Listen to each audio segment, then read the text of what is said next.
14 home Premier League games won in a row. If you are winning 14 home games... sensational. 14! That's actually sensational. And think about the teams that they have dismantled in that run. So to win 14 home games in a row is incredibly significant. Yeah. Like you play 19 in a Premier League season.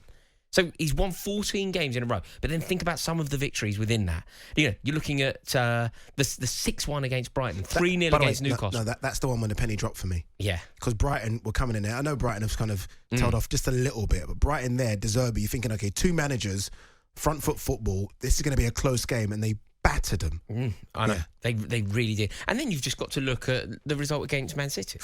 Like they were amazing in that game. Manchester City were totally and utterly outfought. Wasn't it 22 shots to 2? 22 shots to 2.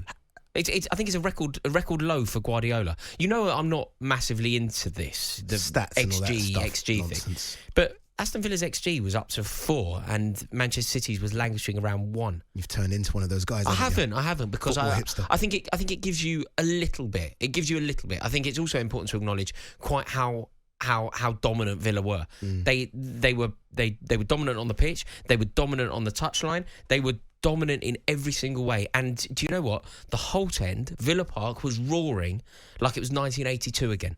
There's something going on there, and they do need to be taken seriously. Whether they're genuine title contenders, I don't know. I think it's probably a year too early.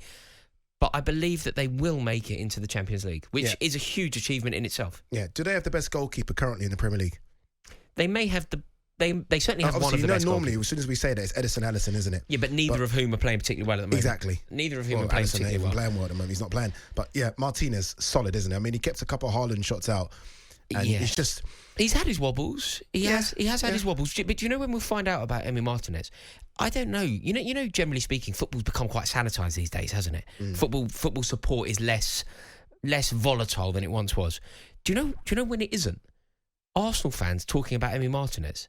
Do you know like how hostile they are to him? Yeah. Like they really do. Like he will get a torrid time, and I think we're going to find out a lot about Emi Martinez in this game because do you remember when they last played each other? Emi Martinez with that little cushion header into the back of the net when Jorginho hit the bar. Okay, yes. Yeah. So it's a big game for him. It's a big game for Unai Emery, and I think it's just fair to say if Aston Villa don't win this game, they're probably not a title contender. They'll make it into the top 4, but they're probably not a title contender. However, if they beat Manchester City and then 4 days later beat Arsenal, it would be foolish of us to not at least acknowledge that they could potentially win the league. Or do you still not think they can win the league? I don't think they can win the league.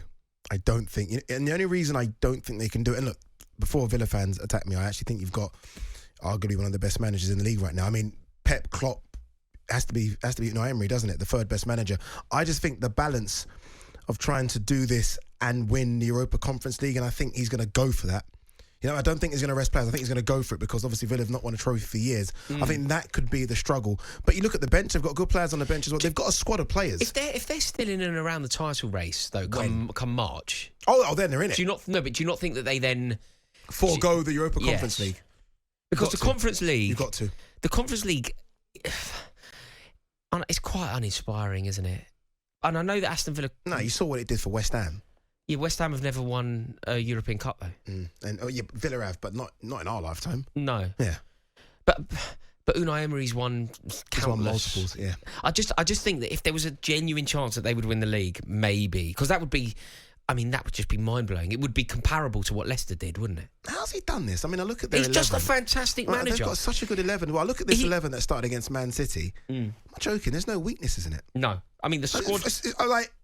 I'm looking at it. No, it's got everything. The squad has numbers. To right back as well. By the way, the squad has numbers and quality. It has both, doesn't it? When you look at the squad, it has everything that you want. There are numbers there, so there's volume, there's options, but then there's also quality. There's goals, and yes, there was an element. I suppose the goal that ultimately won the game against Man City was slightly fortuitous, but they dominated. Got to be in it to win it. Got to be in it to win it. And Leon Bailey, we know, can score them.